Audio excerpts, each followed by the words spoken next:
8장 의를 통한 은혜의 승리 로마서 5장 21절 율법이 들어온 것은 범죄를 더하게 하려 함이라. 그러나 죄가 더한 곳에 은혜가 더욱 넘쳤나니 이는 죄가 사망 안에서 왕노릇한 것 같이 은혜도 또한 의로 말미암아 왕노릇하여 우리 주 예수 그리스도로 말미암아 영생에 이르게 하려 함이라. 산술 문제, 계산 문제를 하나 내겠습니다. 무한수가 있는데 거기서 유한수를 뺀다면 답은 무엇일까요? 아니면 좀 더 구체적으로 다음 산술 문제의 답은 무엇일까요? 무한 빼기 만. 답은 무한입니다. 유한수일 때만 어떤 수를 뺄 때 더 작아집니다. 무한이라는 의미는 자체가 거기서 얼마를 빼도 처음보다 작아지지 않는다는 의미입니다.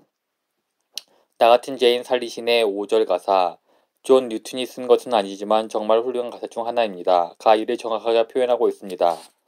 그곳에서 만년을 머물러도 해처럼 밝게 빛나고 주님을 찬송할 날은 처음 시작할 날에 못지 않으리.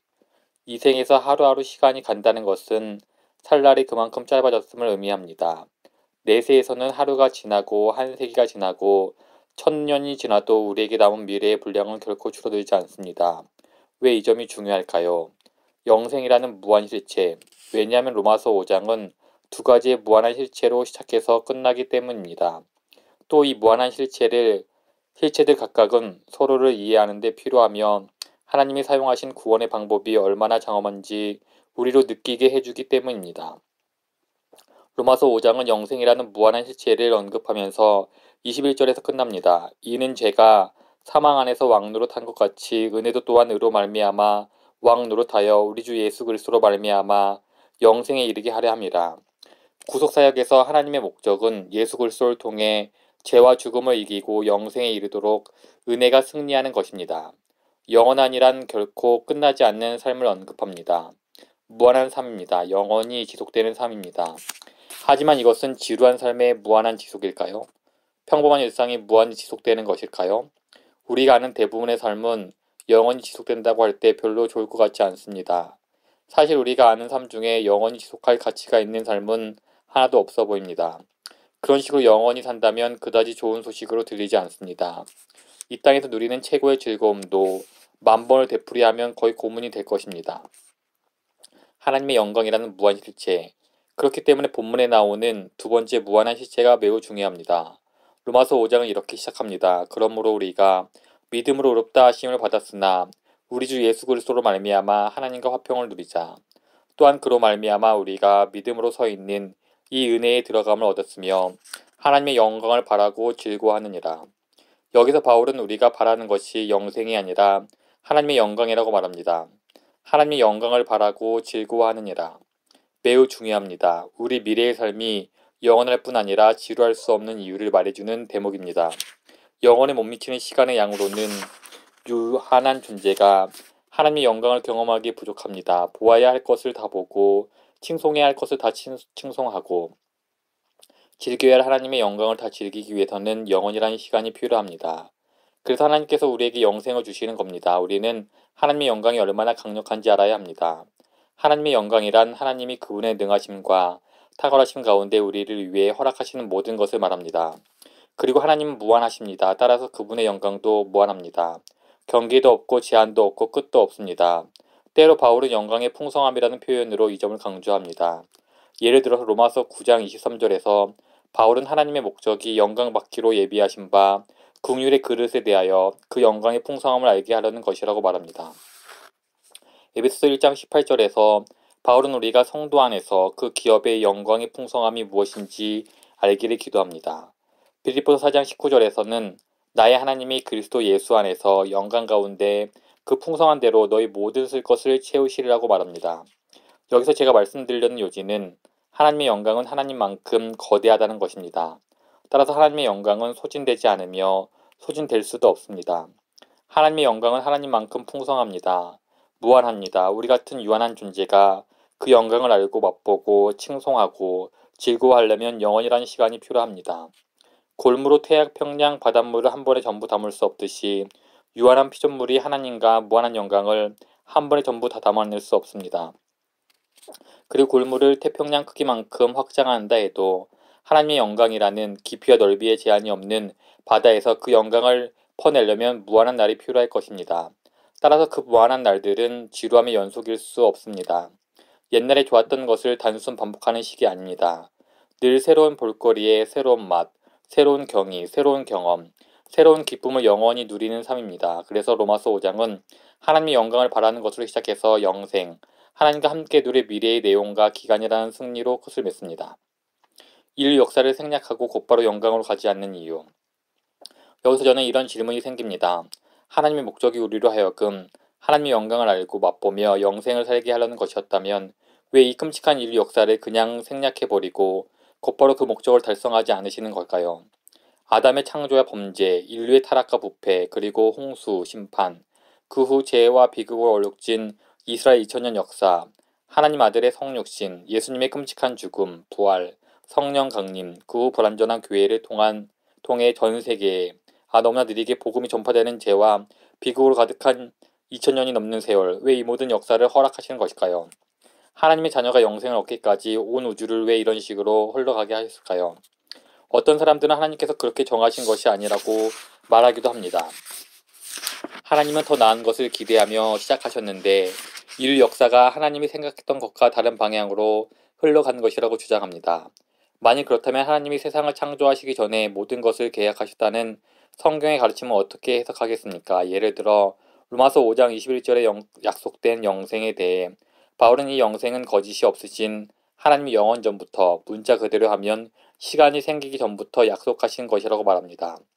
또 바울은 영생이 아담의 의로운 행위가 아닌 예수님의 피로 사신 은혜로 오는 것임을 알았습니다. 왜냐하면 디모데후서 1장 9절에서 우리가 구원받는 것은 영원 전부터, 문자 그대로 하면 시간이 생기기 전부터 그리스도 예수 안에서 우리에게 주신 은혜 때문이라고 말하기 때문입니다. 세상이 창조되기 전부터 은혜도 계획되었고 예수님의 죽음도 계획되었습니다. 왜 율법인가? 따라서 아직 해소되지 않는 질문, 왜 하나님은 이 끔찍한 인류 역사를 생략하고 곧바로 영생이라는 목표로 가지 않으신 것일까요? 그래서 로마서 5장 20, 21절 말씀을 하나님 마음을 엿보는 창문으로 삼아 부분적으로나마 이 질문에 답해 보려고 합니다. 바울은 다음의 질문들에 답함으로써 이 거대한 질문에 어렴풋이 답하고 있습니다. 그렇다면 왜 율법인가? 그 율법이 왜 모세에게 주어졌는가? 사람들을 하나님 영광의 임재 안에서 영원히 살게 하려는 구원 계획을 수행하는 중에 하나님은 왜 이 특별한 일을 행하셨을까? 이 작은 역사와 편린의 답을 구할 수 있다면 아무도 그 답이 다른 역사들에게 적용될 것입니다. 본문을 다시 읽어보겠습니다. 바울은 로마서의 이 위대한 부분을 칭의로 끝맺으면서 왜 하나님께서 모세 율법을 주셨는지, 왜 하나님께서 백성들에게 영생을 주시려는 자신의 목적을 이런 식으로 추구하셨는지에 대한 답을 통해 자신의 의중을 요약하고 있습니다. 로마서 5장 20, 21절에서 바울이 말하는 바는 다음과 같습니다. 율법이 들어온 것은 범죄를 더하게 하려 함이라. 그러나 제가 더한 곳에 은혜가 더욱 넘쳤나니 이는 제가 사망 안에서 왕노릇한 것 같이 은혜도 또한 의로 말미암아 왕노릇하여 우리 주 예수 그리스도로 말미암아 영생에 이르게 하려 함이라. 바울은 첫 번째로 모세 율법이 범죄를 더하기 위해 주어졌다고 대답합니다. 20절입니다. 율법이 들어온 것은 범죄를 더하게 하려 함이라. 범죄라라는 단어가 단수로 쓰이고 있는데 이는 바울이 이 문단에서 계속 언급했던 아담이 지은 죄를 가리킵니다. 15절입니다. 한 사람의 범죄를 인하여 많은 사람이 죽었은즉 17절입니다. 한 사람의 범죄로 말미암아 사망이 그 한 사람을 통하여 왕노로 사였은즉 18절입니다. 한 범죄로 많은 사람이 정죄에 이른 것 같이. 바울은 20절에서 이렇게 말합니다. 율법이 들어온 것은 범죄를 더하게 하려 함이라. 즉 율법의 결정적인 기능 하나는 우리 원죄를 구체적인 계명을 어기는 실제 범죄 행위들로 나타나게 하는 것이라는 의미입니다. 먼저 우리는 아담 안에서 유죄이고 본성상 악합니다. 그런데 율법이 들어옴으로 우리는 도둑질하지 말라, 탐내지 말라와 같은 하나님의 구체적인 계명 안에서 서게 됩니다. 그리고 그 결과 죄된 본성이 범죄라는 구체적인 악한 행동으로 드러나게 됩니다. 한 작가가 이를 잘 표현했습니다. 율법은 우리 모두에게서 작은 아담들을 만들어낸다. 그래서 한때는 하나님께서 모든 인류에게 정하신 대로 아담과의 연합으로 인해 우리 모두가 공유하는 한 범죄였던 것이 지금은 율법으로 인해 수없이 많은 구체적인 범죄들이 되었습니다. 따라서 모세 율법은 본성상 하나님의 법에 순종하기를 거부하는 우리 모두의 내면에서 아담의 원죄가 수없이 많은 구체적인 범죄 행위로 증거되도록 하기 위해 주어졌습니다. 더욱 넘치는 은혜. 여기서 남는 의문은 하나님이 모세 율법을 그런 목적으로 사용하실 이유가 무엇일까 하는 것입니다. 모세 율법을 주셔서 결과적으로 불어난 이 수많은 죄와 비극이 향하고 있는 곳은 어디입니까? 20절 하반절이 가리키고 있습니다. 그러나 제가 더한 곳에 은혜가 더욱 넘쳤나니 제가 늘어난 곳에서 더욱 넘치는 은혜였습니다. 따라서 죄의 증가, 수많은 구체적인 범죄는 율법의 궁극적인 목표가 아니었습니다.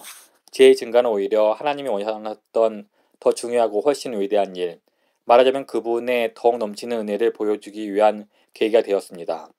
그러나 제가 더한 곳에 은혜가 더욱 넘쳤나니. 하지만 바울은 율법이 들어온 이유에 대해 거기서 더 나갑니다.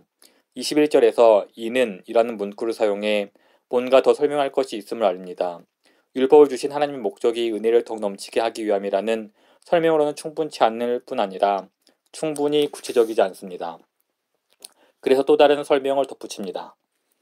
21절입니다. 제가 더한 곳에 은혜가 더욱 넘쳤나니 이는 제가 사막 안에서 왕노릇한 것 같이 은혜도 또한 의로 말미암아 왕노릇하여 우리 주 예수 그리스도로 말미암아 영생에 이르게 하려 함이라.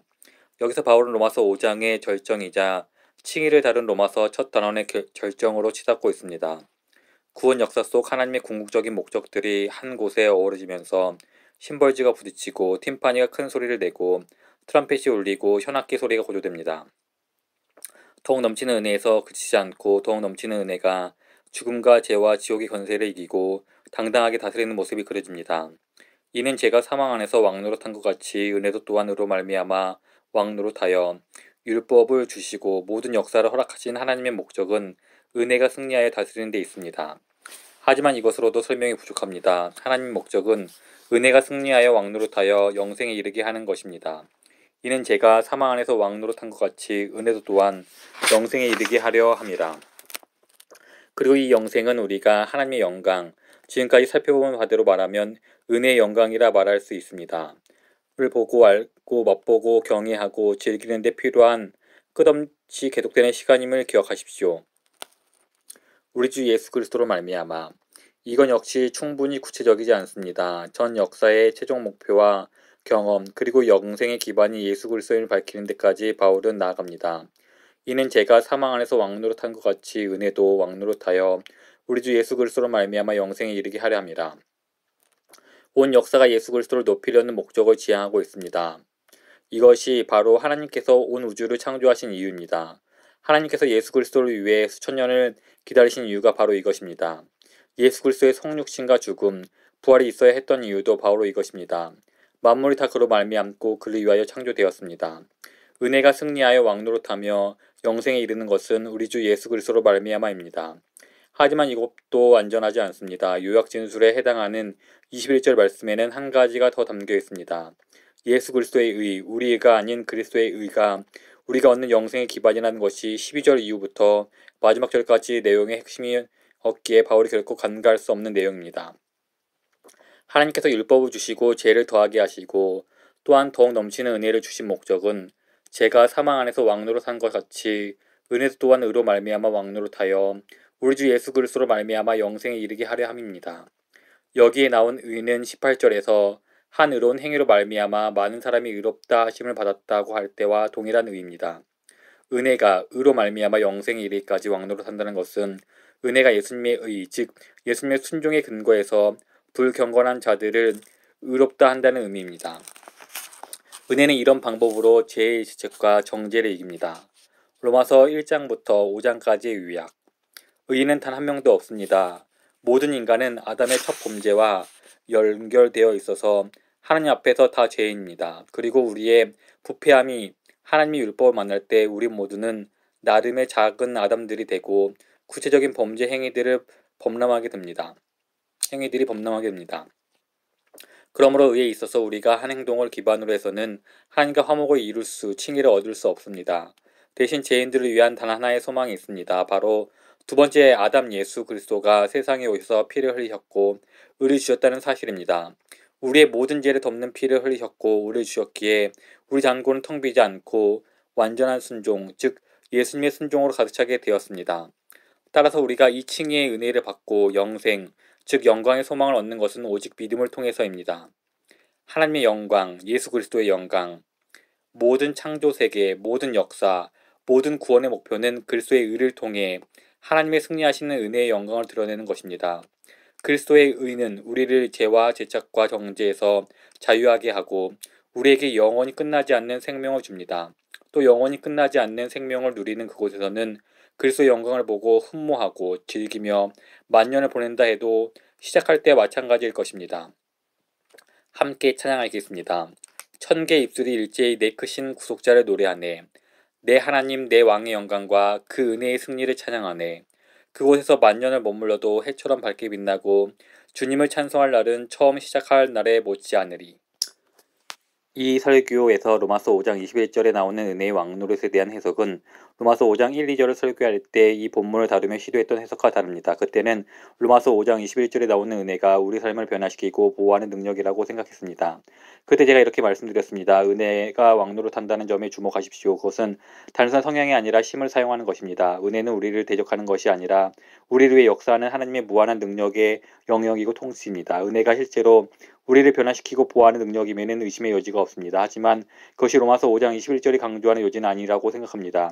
여기서 말하는 은혜는 믿음을 통해 의의 기반 위에서 불경건한 자들을 의롭다 하시려는 하나님의 의지이자 행위라고 생각합니다. 다른 말로 하면 바울은 5장에서 계속해서 믿음으로 주어지는 법적 지위로서의 칭의에 대해 말하고 있지 우리의 변화에 대해 말하는 것이 아니라는 말씀입니다. 변화라는 주제는 6장에 가서야 꺼냅니다. 이런 주의적 결정을 내린 이유 1. 은혜가 왕노로 산다고 말했다고 해서 그것을 변화시키는 능력으로 반드시 생각해야 하는 것은 아닙니다. 예를 들어 은혜가 법적 무죄 선언을 통해 또한 다른 이의 의를 전가함으로 통해 불경건한 자를 의롭다 하려는 의지이자 행위이고 그 사람도 죄책과 정죄를 이기고 생명 안에서 당당하게 왕노로 산다면 은혜가 거기서 승리했고 의로 말미암아 영생에 이르기까지 왕노로 산다는 말에도 자연스럽습니다. 2. 로마서 5장 21절에 나오는 의라는 용어는 17절, 18절, 19절 내용을 자연스럽게 담고 있습니다.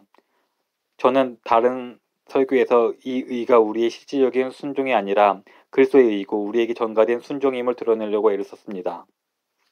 특히 18절, 19절, 16절에서 의롭다 하심에 이른 은사. 3. 17절은 21절과 매우 비슷해서 실제로 21절의 모든 부분이 17절과 상응을 이룹니다. 17절은 전가된 의를 선물로 주신다는 내용입니다. 따라서 매우 비슷한 구조를 가진 21절도 그렇게 해석하는 것이 당연합니다. 4. 바울이 로마서 6장 1절에서 제기한 문제는 그런즉 우리가 무슨 말을 하리요? 은혜를 더하게 하려고 죄에 거하겠느냐입니다.